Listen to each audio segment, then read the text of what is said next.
Coucou les étoiles, bienvenue dans cette vidéo sur les énergies de la semaine prochaine, les énergies du 6 au 12 avril 2020. Si vous n'êtes pas encore abonné à ma chaîne, eh bien pour le faire c'est tout simple, vous cliquez sur le bouton s'abonner qui est en bas de l'écran, puis vous cliquez sur la cloche qui apparaît. Cela vous permet de recevoir des notifications à chaque fois que je publie une vidéo. Pour le décryptage des énergies de la semaine, j'utilise mes capacités de canalisation, les runes et des cartes de tarot.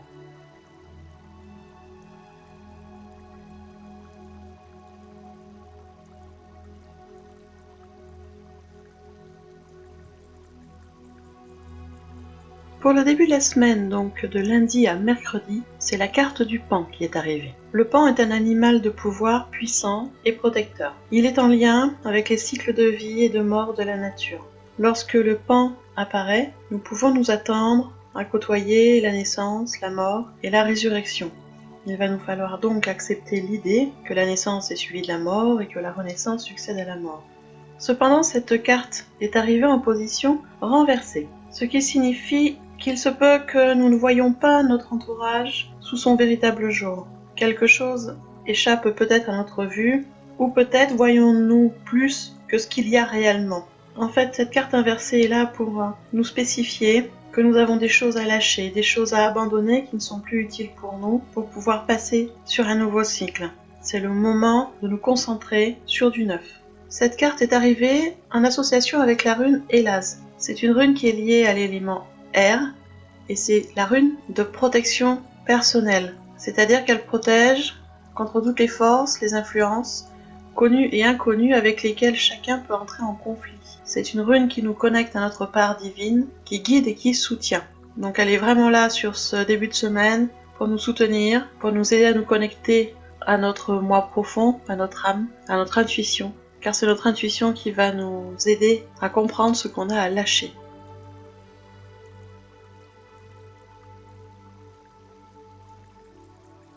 Pour la journée de jeudi, la journée centrale de la semaine, c'est la carte du faucon qui est arrivée. Alors le faucon est un animal de pouvoir tutélaire, c'est un messager. La présence du faucon nous met en garde contre d'éventuelles difficultés ou elle est là pour attirer notre attention sur des perspectives nouvelles. Mais comme cette carte est arrivée à l'envers, elle est plutôt là pour nous indiquer que nous rencontrons en ce moment des complications, des obstacles dans nos activités. En fait, la carte du faucon inversé nous prévient que rien n'est assuré d'avance, contrairement à ce que nous pourrions croire, et qu'il est possible que nous rencontrons de grandes oppositions par rapport à nos projets, à nos idées. Et donc il va falloir s'armer de patience et être plus dans l'observation, dans le peaufinement des projets, et rester plutôt aux aguets sur cette journée de jeudi. Avec la carte du faucon est arrivée la rune Gébo. C'est une rune qui est liée à l'élément air et au symbole du cadeau. La rune Gébo est en fait une énergie de don, une énergie de partage, une énergie de relation tissée entre un donneur et un receveur. C'est une rune qui amène un état d'équilibre et d'harmonie. Mais elle enseigne aussi qu'il y a toujours un prix à payer pour progresser sur notre chemin de vie. Nous avons des choix à faire, des décisions à prendre, et quand on va atteindre un objectif, il y a toujours un prix à payer, que ce soit en termes d'argent ou de temps ou d'énergie donnée à ce projet. Donc vous voyez que sur cette journée de jeudi, on est plutôt sur une journée d'observation, d'attente, de patience, pour retrouver son équilibre et son harmonie avant de passer à l'action.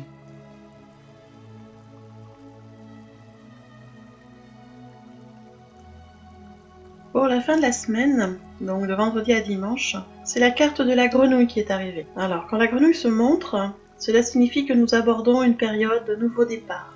Une période avec un éveil de nos énergies créatrices. Nous entrons en fait dans une phase favorable aux naissances et au commencement de toutes sortes. En fait, la grenouille est annonciatrice de fertilité et d'abondance à tous les niveaux. C'est donc le moment idéal sur cette fin de semaine pour partir en affaires, si vous avez des choses à faire, pour trouver, explorer une carrière ou un travail, ou pour explorer un nouveau mode de vie.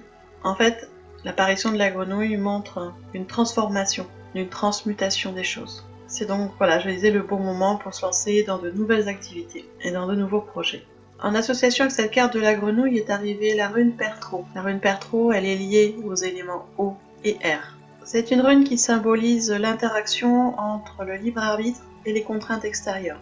S'il y avait un message à retenir de cette rune, c'est d'affronter son destin en tirant le meilleur parti des cartes qui nous ont été offertes.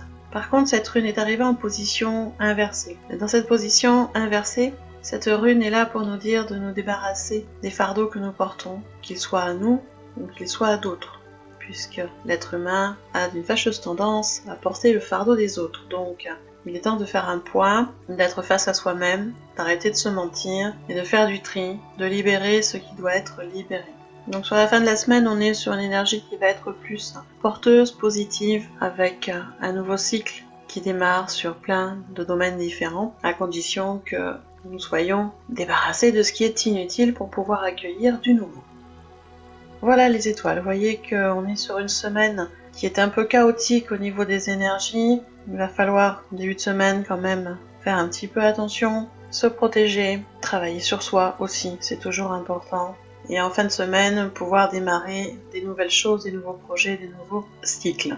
Alors il n'y a rien d'étonnant à ce que cette semaine soit un peu chaotique, puisque nous démarrons la semaine suite au premier portail énergétique du mois d'avril. Il y a aussi la pleine lune, mercredi 8 avril, sur cette semaine, et on finit la semaine avec la fête de Pâques. Donc au niveau des énergies, ça brasse pas mal, puisque on passe différents portails et passages énergétiques qui nous incitent à faire encore et toujours du nettoyage, du tri et un travail sur soi encore beaucoup plus en profondeur pour pouvoir commencer à construire, reconstruire les choses différemment.